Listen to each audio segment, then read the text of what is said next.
In today's video, we're going to show you how to set up a futures trading account on the Webull app.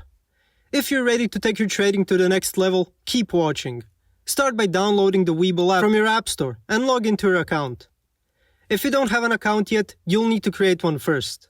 Once logged in, navigate to the menu and select Account. Under Trading Permissions section, find and apply for futures trading. You'll be asked to answer some questions regarding your trading experience and financial situation.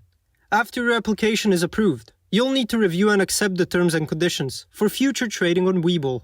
To start trading, ensure your account is funded. Transfer funds to your Webull account by linking your bank account and initiating a deposit. Now that your futures trading account is set up, you can start placing trades. Simply navigate to the futures section, select your contract, and enter your trade.